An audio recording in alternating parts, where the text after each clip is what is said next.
निश्चित तौर पर ये हमारे संस्कार हैं जो हमें अपने पूर्वजों से मिले, शास्त्रों से मिले, गीता से मिले। तो ये संस्कार खत्म होने वाले नहीं है, समय के साथ दब सकते हैं लेकिन कभी खत्म नहीं होंगे, ये हमारे खून में है। और ये भी मैं देख रहा हूं कि अभी हाल ही में एमपी के चुनाव हुए थे, इतना प्रचार करने के बाद भी इतनी संख्या नहीं होती थी मीटिंग में। और आज हालांकि मैंने कभी जीवन में अपना जन्म दिवस नहीं मनाया, क्यों अपने उम्र को याद करूं, अपने आप को अभी तक जवान समझता हूं। देखिए जीवन तो कांगे गौतम जी, ये है हमारे कारगिल के योद्धा, 7 गोलियां इनके शरीर में लगी है, पीछे रीढ़ की हड्डी में अभी तक गोली है, और यहाँ पेट के ऊपर देखिए आप ये खड्डे, ये पीछे पीठ में, ऊपर सिर में, 1 वर्ष तक बेहोश रहे। ये है नया जन्म।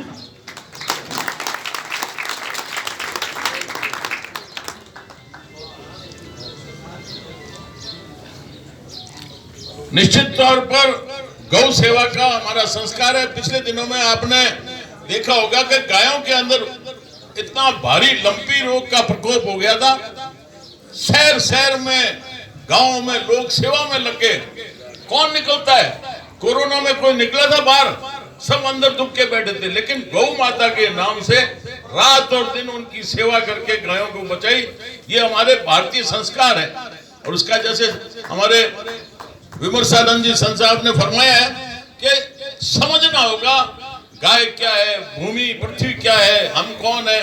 तो ये हमारे संगत से होगा, इकट्ठे होंगे। अगर और कहीं आप कोई ये सिनेमा के भांड कहीं इकट्ठे हो जाते हैं, उनके ऊपर जाने से कोई आपको लाभ होने वाला नहीं है, बल्कि संस्कार बिगड़ेंगे। तो बहुत अच्छी बात है, आज आपने आर्थिक रूप से भी खूब अच्छा सहयोग दिया है। अरे रोकड़ी दिया है कि नहीं? क्योंकि मैं जैस से पहले गंगानगर में खेती करता हूँ, तो एक दिन स्कूल में मैं कोई आयोजन हो 26 जनवरी रो, तो बड़े स्कूल में मैं कमरा रे निर्माण वास्ते लोग घोषणा करने लग गया कि 5 ट्रक बजरी हमारी तरफ से, वो के 5000 ईंटें हमारी तरफ से, 50,000 ईंटें। मैं को हो कहीं हो रही हो भाई, तो राखो लकड़े तो कमरा ढानी कितना बन जाएगा? क्या नहीं देवे कोई को, तो मैं को लाख ईंट हमारी तरफ से होगी। तो आज तक कोई वापस लेवन को आया नहीं।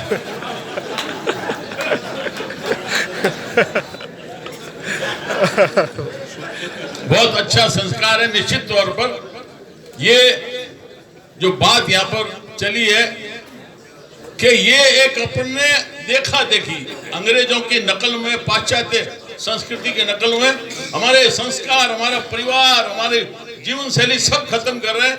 कि किसी बच्चे का जन्म दिवस मना रहे, सब माता पिता का कसूर है, घर वालों का कसूर है, बच्चा तो नहीं जानता। लेकिन हम उसके लिए केक लाते हैं, उसे कटवाते हैं, फूंके मारते हैं। अब कोई दिए के फूंक मारता है? पर ये संस्कार छोड़ो, ये आपके हाथ में नहीं है, तो बाहर से नहीं आएगा। तो इसलिए निश्चित तौर पर ये संस्कार बच्चों को देना हमारा काम है। मतलब कौन सिखा रहा है बच्चों को? माँ कहती है अरे गाय का गोबर पड़ा है, पर पोटी मतलब बहुत गलत दिशा में हम बढ़ रहे हैं। तो उसका ही नतीजा है कि एक तो हमारे यहाँ विदेशी गाय आई जो कभी भी अपने बछड़े बच्ची को कभी भी आसपास को मन ही नहीं करता कि उसको लाड दे, प्यार दे। जैसे ही को बछड़ा जन्म दिया उसने, उसको लेकर ले जाते हैं। कोई उसका ये संस्कार, हमने उसका दूध पिया है, तो ये संस्कार भी हमारे में आए कि माँ बाप बूढ़े हो गए, हमारे किस काम के, इनको भेजो वृद्ध आश्रम। कभी हम नहीं सुनते थे कि वृद्ध आश्रम भारत के अंदर हो। गायों के लिए गौशाला होती थी, लेकिन अब माँ बाप के लिए स्थान कहाँ, जहाँ सारी उम्र उसने बच्चों को कितनी मुश्किल से पाला है। तो ये संस्कार आते हैं इस प्रकार से। इसलिए थोड़ा सावधान हो जाओ, सावचेत रहो। तो सब मिलजुल के अगर गाय की सेवा करेंगे, निश्चित तौर पर गाय बचेगी। महाराज जी ने जैसे फरमाया, गाय है तो हम है, भारत है, दुनिया बचेगी, नहीं तो गाय के बगैर नहीं बच सकती। और ये सारा जो अभी चर्चा चली थी कि यहाँ गोचर के अंदर अतिक्रमण होने लग गए। ये कैसे हो गया? गौचर में अतिक्रमण। जैसे पृथ्वीराज जी अभी राजपुरोहित आए हुए थे तोड़िया सर से, वहां उनके आगोड़ में कब्जे।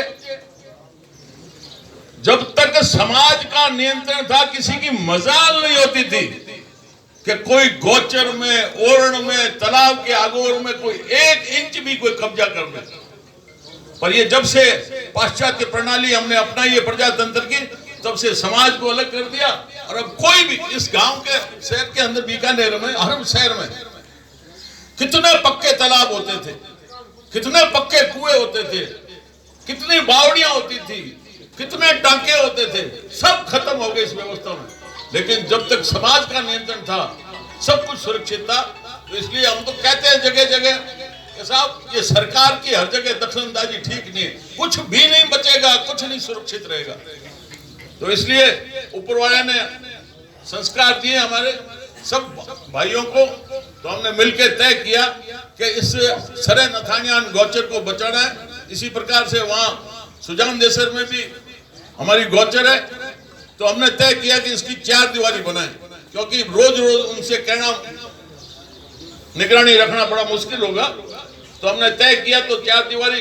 जन सेवक के लिए हमने एक भी व्यक्ति को जाके नहीं कहा कि आप इसमें आर्थिक सहयोग दो, अपने आप स्वतः लोगों ने 50,000, 1 लाख, 11 लाख, 21 लाख बड़ा जबरदस्त सहयोग दिया। और उस कारण से आज 4 दीवारी खड़ी है, अभी भी उसका काम चल रहा है। आज जब आप लोग बधाई देने पधारे हो, तो बधाई के एवज में देना तो नहीं है कुछ मेरे को, लेकिन हाँ, इस सरे नथानियान गौचर के लिए जो 4 दीवारी का निर्माण हो रहा है, उसमें 5 किलोमीटर दीवार बनाने का करीबन 20 से 25 लाख रुपया खर्च आता है। तो 1 करोड़ रुपया खर्च करके हम महाशय के स्मृति में ये दीवार वापस निर्माण करेंगे।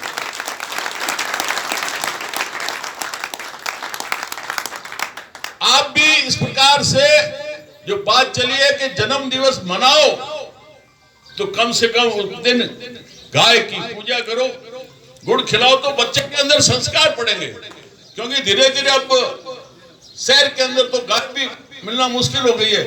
कोई 11 स्पूनी और अवसर पर कोई रोटी भी देना चाहे तो बड़ा मुश्किल हो गया। जयपुर में, बॉम्बे में, दिल्ली में संभव नहीं है।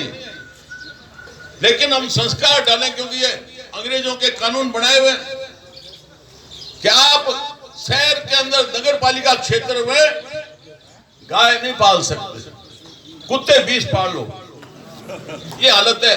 तो इसलिए, लेकिन जैसे अब माहौल बनेगा, निश्चित तौर पर कानून में भी बदलाव आएगा और हम निश्चित तौर पर गौ सेवा कर सकेंगे। तो आज के दिन आप पधारे हो सब मुझे आशीर्वाद देने के लिए, और एक अच्छी शुरुआत जिसका संदेश जाएगा।